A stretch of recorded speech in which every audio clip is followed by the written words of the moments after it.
तो राम राम भी सारे ने, उम्मीद है आप सब लोग बढ़िया हो गए और अपनी तैयारी बढ़िया तरीके तक करने लग रहे होगे। ठीक है, आप सभी ने देख को लिया है कि हरियाणा पुलिस की जो लिस्ट है वो 2 नंबर 2 पॉइंट तक 2 मार्क्स तक टूट गई है और नई लिस्ट आ चुकी है। आप सभी ने चेक कर ली होगी, जिन भी बच्चों का कैंडिडेटा का इस लिस्ट में पीएमटी खातर नोटिस आ गया है, नाम आ गया है, रोल नंबर आ गया है, तो वो अपनी पीएमटी की तैयारी कर सकें। भी उसके बाद पीएसटी भी उनका हो सकता है, परंतु क्या वो एग्जाम में बैठेंगे या नहीं बैठेंगे उस पर बात करेंगे। दूसरी बात, अभी कोर्ट केस इस भर्ती पे चल रहा है, कोर्ट केस का डिसीजन कब तक आवागा, डिसीजन के आवागा, उस पर थोड़ी सी बात करेंगे और उस डिसीजन का इस भर्ती पे क्या असर होगा उसके बारे में थोड़ी बात करेंगे।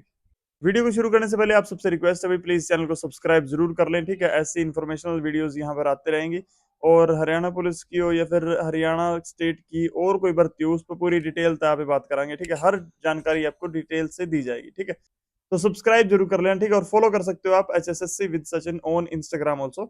तो भी बात करते हैं हरियाणा पुलिस की भर्ती की। ठीक है, फिलहाल हरियाणा पुलिस की जो सेकंड लिस्ट है वो आउट हो गई है।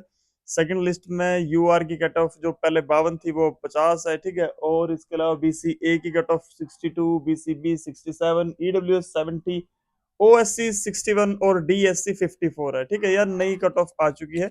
जीआरपी की कट ऑफ भी थोड़ी थोड़ी कम हुई है, पर उतना ज्यादा इफेक्ट उस पर नहीं हुआ है क्योंकि उसमें कैंडिडेट की संख्या कम है, उसमें एग्जाम देने वाले भी कम होंगे। ठीक है, पेपर में जाने वाले भी कम होंगे, पीएमटी और पीएसटी देने वाले भी कम ही होंगे, तो उसकी कट ऑफ भी हाई ही है। ठीक है, मेन मुद्दा है कि ये जो कट ऑफ आई है, ये जो बच्चों का इसमें नाम आया है, उन्होंने पीएसटी की तैयारी करनी चाहिए या एग्जाम की तैयारी करनी चाहिए या नहीं करनी चाहिए, उस पर बात करेंगे। ठीक है, तो जैसा कि आप सभी को पता है कि एग्जाम में बैठने वाले कैंडिडेट्स की संख्या लगभग 10 गुना होने वाली है। ठीक है, 10 गुना होने वाली है, परंतु एचएसएससी जो है वो पहली लिस्ट पहले ही आउट कर चुके हैं जिसमें 15 गुना कैंडिडेट्स को बुलाया गया था। ये एडिशनल लिस्ट जारी करी गई है जिसमें अगेन उन्होंने 5 गुना कैंडिडेट्स को बुलाया है, यानी अब टोटल 20 गुना कैंडिडेट्स उनके द्वारा पीएमटी के लिए बुला लिए गए हैं। ठीक है, अब पीएमटी के लिए 20 गुना कैंडिडेट बुला लिए गए हैं, तो क्या इन सारे 20 गुना कैंडिडेट को एग्जाम में बैठने का मौका मिलेगा?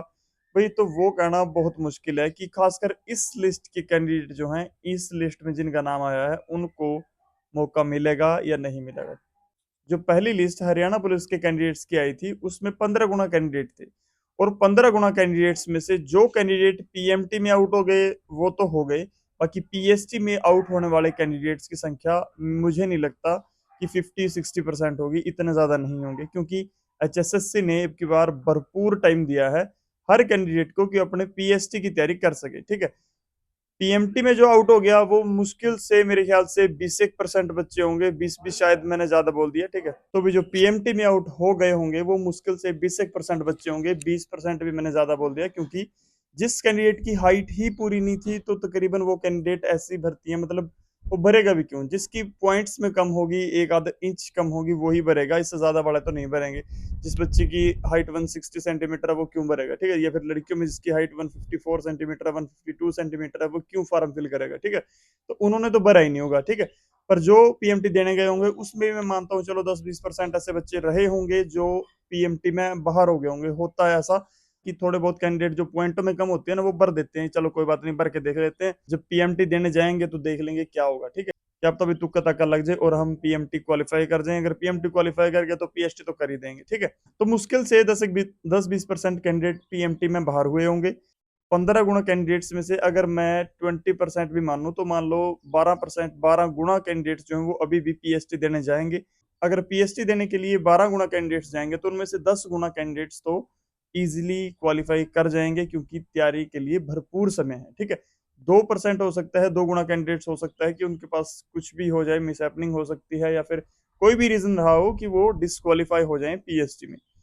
इसके अलावा मुझे नहीं लगता जो इस लिस्ट में जिन बच्चों का नाम आएगा वो एग्जाम में बैठ पाएंगे या फिर अगर बैठ भी पाएंगे तो इनमें से जिसके मतलब 52 के क्लोज है ना वही एग्जाम में बैठ पाएंगे, या फिर अदर कैटेगरीज में ईडब्ल्यूएस में 71-2 है, या फिर ईडब्ल्यूएस में 71-2 है, वो ही शायद एग्जाम में बैठ पाएंगे, उससे नीचे वालों का एग्जाम में आना बहुत मुश्किल है। ठीक है, परंतु कहानी सिर्फ यही खत्म नहीं होती है कि आप इसके बिहाफ पे हम कह दें कि आपका एग्जाम में आएगा या नहीं आएगा।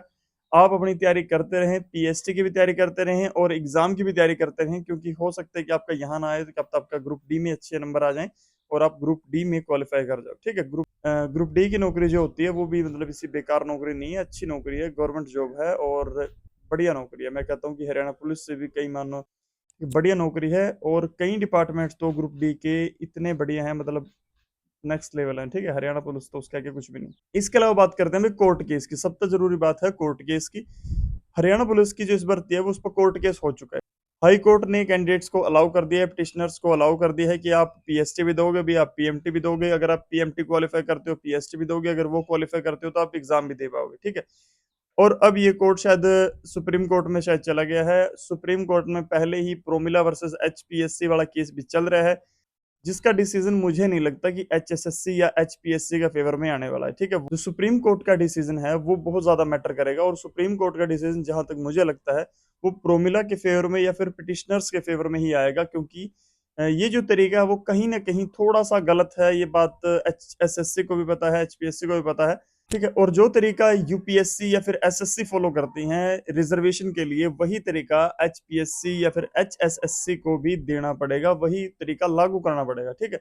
तो ऐसे में देखने वाली बात सिर्फ ये होगी कि क्या कोर्ट का जो फैसला है, सुप्रीम कोर्ट का जो फैसला है, वो भर्ती प्रक्रिया पूरी होने से पहले आ जाता है या फिर बाद में आता है। क्योंकि बाद में किसी भी भर्ती को सिरे से खारिज कर देना वो थोड़ा मुश्किल होता है, खासकर तब अगर कैंडिडेट्स को ज्वाइनिंग मिल चुकी हो, ठीक है। फिर ये भर्ती कैंसिल होना बहुत मुश्किल हो जाएगा। यानी ये रिजल्ट जो आए हैं, मतलब इस तरीके से जो पीएससी और पीएमटी के लिए जो लिस्टें आई हैं उनको कैंसिल करना फिर मुश्किल हो जाएगा, अगर भर्ती कंप्लीट हो जाती है और ज्वाइनिंग हो जाती है, ठीक है। अगर उससे पहले फैसला आ जाता है तो यकीनन ये लिस्ट जो है वो दोबारा से आएंगी, ठीक है। यूआर की कट ऑफ ज्यादा जाएगी, अदर कैटेगरीज की कट ऑफ कम आएगी, और जैसे ही वो कोर्ट का फैसला आएगा तो भी सारे पत्ते उल्टे हो जाएंगे। यानी जो अभी हो रहा है वो उसका उल्टा हो जाएगा। यूआर की कट ऑफ हाई रहेगी, अदर कैटेगरीज की कट ऑफ फॉल कर जाएगी। अदर कैटेगरीज में जो दूसरे बच्चे हैं जिनके कम नंबर हैं उनको डेफिनेटली फिर मौका मिलेगा, ठीक है।